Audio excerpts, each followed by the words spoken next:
درود دوستان نازنینم، در خدمتتون هستم با آموزش بافت یک مدل کلاه خوشگل قلاب بافی. این کلاه قلاب بافی رو من با نخ پولکی بافتم. اجباری نیست که شما هم حتما بخواید از این نخ استفاده کنید، از هر نخی که مد نظرتون هست میتونید استفاده کنید و این کلاه خوشگل رو ببافین. مهم پترن و روش بافت هست که یاد بگیرین و این کلاه توری خوشگل رو ببافین. بذارمش رو سر محکم، ببینین چقدر خوشگله مدلش.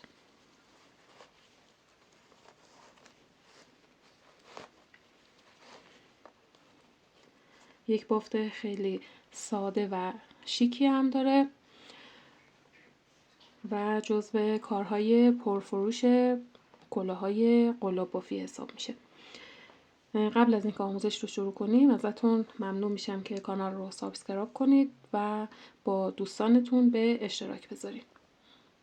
بافت این کلاه من از کانوای پولکی و قلاب شماره 3 استفاده میکنم.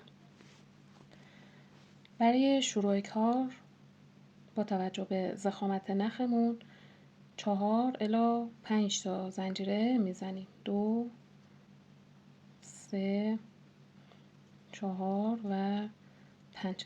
حالا میام زنجیره آخرم رو، یعنی زنجیره پنجم رو به زنجیره اول اتصال میدم که یک حلقه شکل بگیره. با پایه بست اتصال میدم. خب داخل حلقه رو با 16 پایه پر میکنم. 3 تا زنجیره میزنم. 1 2 3. این 3 زنجیره اولین پایه ما حساب میشه. نخ رو دور قلاب میندازم، میام داخل این حلقه ای که اینجا ایجاد شده قلاب رو وارد این حلقه میکنم و پایه بلند میبافم. این 3 زنجیره یک پایه حساب میشه. یه پایه بلند هم بافتم، 2 تا. در کل باید با اون 3 زنجیره شروع 16 پایه داخل حلقه داشته باشیم. خب 16 تا پایه که بافتیم میان کار رو به 3 زنجیره اتصال میدیم. نخ من چون پولکیه الان نمیتونم به زنجیره سوم اتصال بدم چون دقیق ببینید زیرش پولک قرار گرفته. پس میام از زیر 3 تا زنجیره کار رو با پایه بست اتصال میدم که حلقه بسته بشه. رج بعد ما همین 16 تا پایه رو داریم، با این تفاوت که یک زنجیره هم حد فاصله پای بلند هامون هست. خب 3 تا زنجیره میزنم به عنوان اولین پایه بلندم. حد فاصله پایه بلند هامون یک زنجیره است. پس یک زنجیره دیگه اضافه میکنم، یعنی برای شروع کار 4 تا زنجیره دارم. نخ رو دور قلاب میندازم. این اولین پایه بلندم هست. قلاب رو زیر 2 تا گندمی پایه بلند میبرم. دوباره بافت پایه بلند رو تکرار میکنم. یک زنجیره، میام روی پایه بعدی قلاب رو زیر 2 تا گندمی ها میبرم و پایه بلند میبافم. دوباره یک زنجیره، روی پایه بعدی یک پایه بلند، یعنی ما همون 16 پایه بلند رو داریم که حد فاصلش یک زنجیره هست. خب به انتهای رج که رسیدین، آخرین پایه بلند رو که بافتین یک زنجیره میزنین و کار رو به 3 زنجیره روی زنجیره سوم اتصال میدین. 1 2 3. قلاب رو وارد زنجیره میکنم و با پایه بست اتصال میدم. الان توی این رج ما پای بلند ها رو داریم، پس شروع کار با 3 تا زنجیره است. حد فاصله پای بلند هامون اینجا 2 تا زنجیره میشه.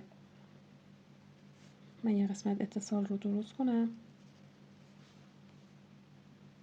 ببینید 3 تا زنجیره معادل با یک پایه بلند. حد فاصله پایه ها 2 تا زنجیره میشه توی این رج، پس در مجموع میشه 5 تا زنجیره برای شروع کار. میام روی پایه بلند بعدی یک پایه بلند میبافم. دوباره 2 زنجیره، 1 2. میام روی پایه بلند بعدی، یعنی اینجا دوباره پایه بلند میبافم.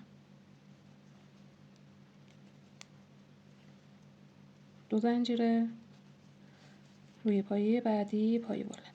تا انتهای رج به این صورت میبافیم. در انتها باید 2 تا زنجیره بزنیم و کار رو به 3 زنجیره روی زنجیره سوم با پایه بست اتصال بدیم. خب برای رج بعد دوباره 3 زنجیره، 1 2 3. حد فاصله زنجیره هامون اینجا میشه 3 تا زنجیره. 1 2 3 تا زنجیره میزنم، یعنی در مجموع 6 تا زنجیره. میام روی پای بلند بعدی پای بلند میبافم. 2 تا زنجیره، 3 تا زنجیره، 1 2 3. دوباره میام روی پای بلند رج قبل بافت پای بلند رو میبافم تا انتهای رج. به انتهای رج هم رسیدین 3 تا زنجیره میزنین و کار رو به 3 زنجیره شروع روی زنجیره سوم با پای بست اتصال میدین. خب میریم برای رج بعد. اینجا یک کمی بافت ما متفاوت میشه. من اینجا اتصال رو اشتباه زدم. 1 2 3 اینجا باید اتصال میزدم. خب به چه صورتی میشه بافت ما یه دونه پای بلند اینجا باید به بافتمون اضافه کنیم. شروع کار با 3 زنجیره است. 1 2 3. دوباره 3 تا زنجیره حد فاصل رو میزنم. 1 2 3. بعد میام ببینید اینجا ما 3 تا زنجیره زدیم. روی زنجیره دوم 1 2 یه دونه پای بلند از این قسمت بافت اضافه میکنیم.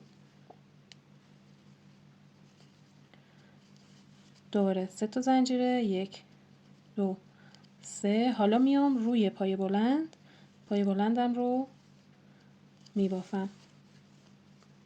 3 زنجیره 1 2 3.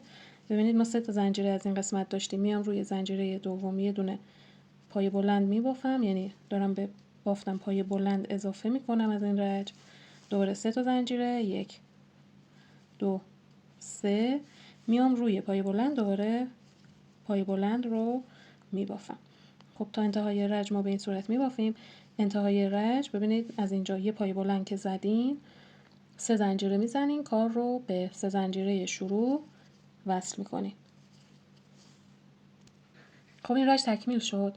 یه نکته رو اینجا بگم، دوستانی که نخشون ضخیمه به جای 3 تا زنجیره که حد فاصله پای بلند ها هست 2 تا بزنن.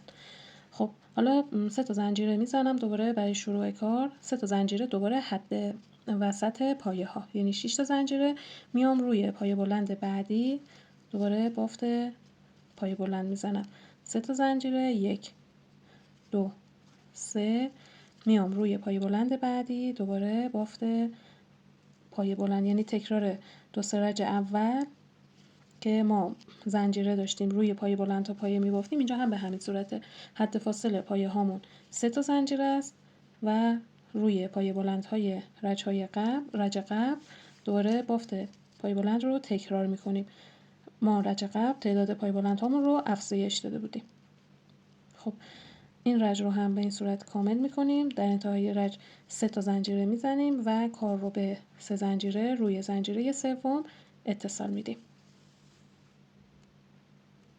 خب ببینید اینجا اتصال رو که دادیم دوباره 3 تا زنجیره میزنیم. 1 2 3. حالا اینجا تعداد فاصله پای بلند هامون میشه 4 تا زنجیره. 1 2 3 4. در مجموع 7 تا زنجیره که 3 تا میشه برای پای بلند، 4 تا میشه حد فاصله پایه ها. میام روی پای بلند رج قبل دوباره بافت پای بلند رو تکرار میکنم. 4 زنجیره 1 2 3 4. میام روی پای بلند رج قبل دوباره این مدل رو تکرار میکنم تا انتهای رج به این صورت میبافم. انتهای رج 4 تا زنجیره میزنم و میام به 3 تا زنجیره روی زنجیره سوم با پایه بست اتصال میدم. خب عزیزان ببینید این مدل رو که بافتیم پای بلند 4 تا زنجیره، اینجا دیگه آخر رج ما هست با نخ پولکی. اگر با نخ آلیزدیوا کار میکنین یه رج دیگه باید اضافه کنید، چون من این قسمت زنجیره ها رو یه ذره فاصله هاش رو بیشتر زدم، یعنی زنجیره ها رو خیلی شل زدم به خاطر اینکه پولک توی کار بود. در همین رج کافیه، در همین اندازه. ولی اگر شما با آلیزدیوا میبافین و سفت بافتین یه رج دیگه اضافه کنید که پای بلند تا سر جای خودش هست. به جای 4 تا زنجیره 5 تا زنجیره میزنیم. ببینید قطر این قسمت تقریبا به 16 سانت رسیده. دیگه من از رج‌های بعد به بعد هیچی اضافه نمی کنم. پای بلند ها که سر جای خودش هست میبافم. این 4 تا زنجیره هم حد فاصله پای بلند هم هست. دیگه اضافه نمی کنم. به همین صورت شما وقتی میبافین و اضافه نکنید کلاهتون شکل میگیره. حالا دوستانی هم که با نخ ضخیم کار کردن و بافتن این مدل رو، اگر قطر این قسمت از کلاه به همین اندازه 16 سانت رسید مثل من ادامه بدید، ولی اگر دیدین از 16 سانت 1 سانت بیشتر شده این رج باید حذف بشه. یعنی از رج قبل که 3 تا زنجیر حد فاصله پای بلند ها بود در همین رج کافیه دیگه. ادامه کار رو با پای بلند و 3 زنجیره باید پیش ببرین. اگر گفتم سفت میبافین و قطر کار از این 16 سانت بیشتر شده باشه باید این کار رو انجام بدین. خب پس ادامه رو طبق همین این رجه آخر، یعنی 1 پای بلند 4 زنجیره پیش میبریم و انقدر میبافیم تا بلندای کلاه به اندازه مورد نظرمون برسه. خب عزیزان ببینید این هم تکمیل شده کلاه من هست. ارتفاع کلاه من از این قسمت که مرکز کار هست تا اینجا که بافتم حدود 18 سانت شده. این سلیقه‌ایه. حالا اگر شما دوست داشته باشید میتونید این قسمت‌های لبه کلاه رو هم هر اکسسوری که مد نظرتون هست کار کنین و از این کلاه خوشگلتون استفاده کنین. ازتون ممنونم که تا اینجای آموزش با من همراه بودین. امیدوارم که براتون پر از خیر و برکت باشه.